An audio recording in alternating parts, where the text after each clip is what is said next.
Hello जन, और कैसे हैं? उम्मीद है शुरू करते हैं आज का क्लास। हम लोग पढ़ने वाले हैं application of Gauss law, Gauss के नियम के अनुप्रयोग। पहला एप्लीकेशन आपको हमने पढ़ाया था अनंत लंबाई चालक तार के कारण किसी बिंदु पर विद्युत क्षेत्र की तीव्रता की गणना करना। आज मैं लेकर आया हूं किसी चालक आवेशित गोले के कारण किसी भी बिंदु पर, गोले के बाहर, गोले के अंदर या गोले के पृष्ठ पर विद्युत क्षेत्र की तीव्रता की गणना करना।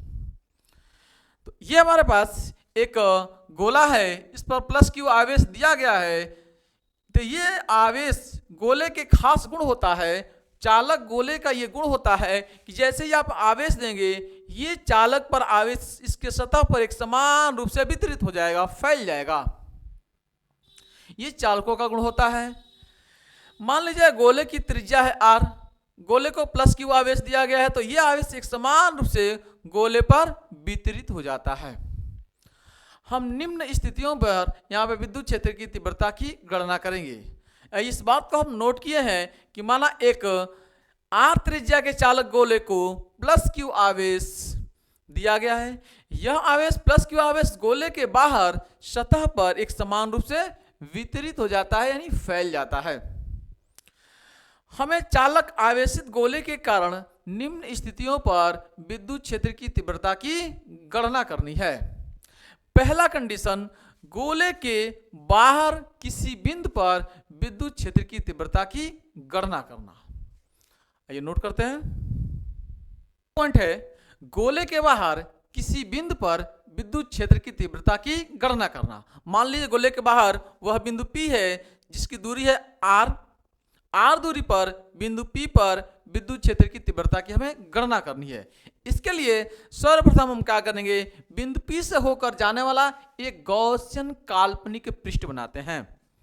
बिंदु P से होकर जाने वाला एक गॉसियन काल्पनिक पृष्ठ बनाते हैं। एक गॉसियन काल्पनिक पृष्ठ बनाते हैं। यह बिंदु P से होकर जाने वाला एक गॉसियन काल्पनिक पृष्ठ तैयार कर लिए। यह है गॉसियन काल्पनिक पृष्ठ। इस गॉसियन पृष्ठ का क्षेत्रफल S है। गॉसियन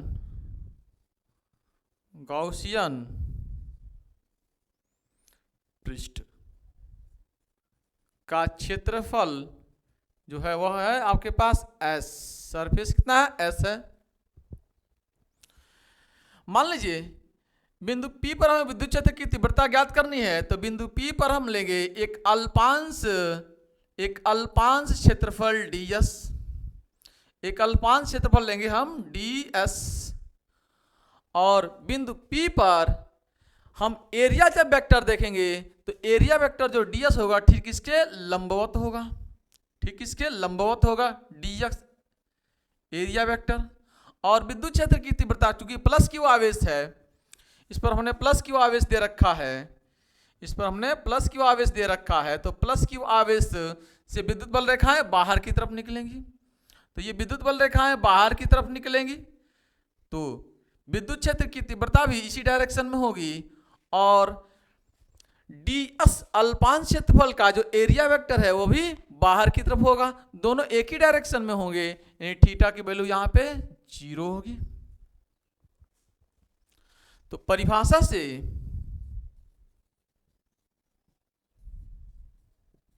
अल्पांश ds से पारित फ्लक्स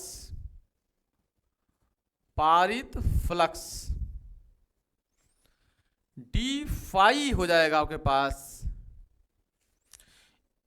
E डॉट ds, आप डॉट हटाएंगे E into D S cos theta, और थीटा की वैल्यू है कितनी? 0। तो ये हो जाएगा आपके पास E इंटू में डी एस कॉस 0, और कॉस 0 की वैल्यू 1 होती है। कॉस 0 की वैल्यू कितनी होगी? कॉस 0 की वैल्यू होती है 1। तो ये हो जाएगा आपके पास E इंटू में डी एस डी फाई बराबर। तो अल्पांश ds से पारित फ्लक्स, इस छोटे से अल्पांश से जो पारित फ्लक्स है वह कितना है? E into ds।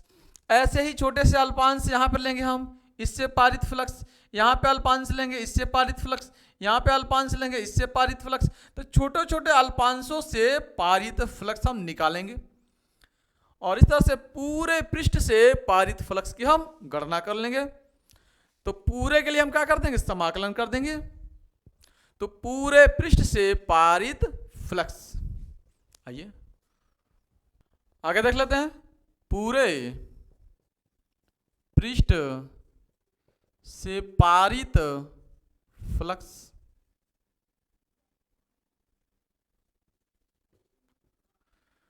Phi equal to समाकलन ऑफ डी फाई।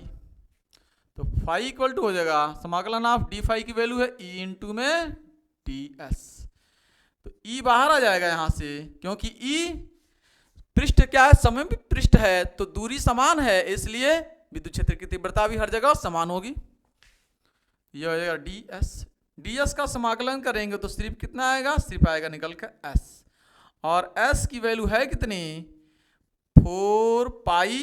एस का मतलब सरफेस, और सरफेस होता है कितना, गोले का पृष्ठीय क्षेत्रफल होता है 4 पाई आर स्क्वायर। दूरी ये है आर, इसलिए आर स्क्वायर। और गॉस के नियम से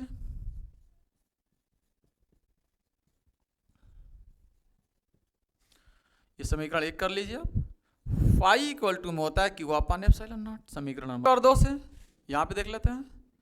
समीकरण 1 व 2 से ई इंटू में 4 पाई आर स्क्वायर बराबर में क्यू अपान एप्सिलॉन नॉट। ठीक है, E into 4 pi R square बराबर में हो जाएगा क्यू अपान एप्सिलॉन नॉट।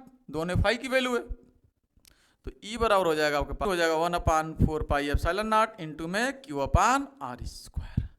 ये रहा किसी बिंदु पर विद्युत क्षेत्र की तीव्रता की गणना। आइए अब सरफेस पे देख लेते हैं। दूसरा, इस सरफेस पर किसी बिंदु पर विद्युत क्षेत्र की तीव्रता की गणना कर लेते हैं। केस, दूसरा केस है गोले के पृष्ठ पर, यानी R इक्वल टू में कैपिटल R।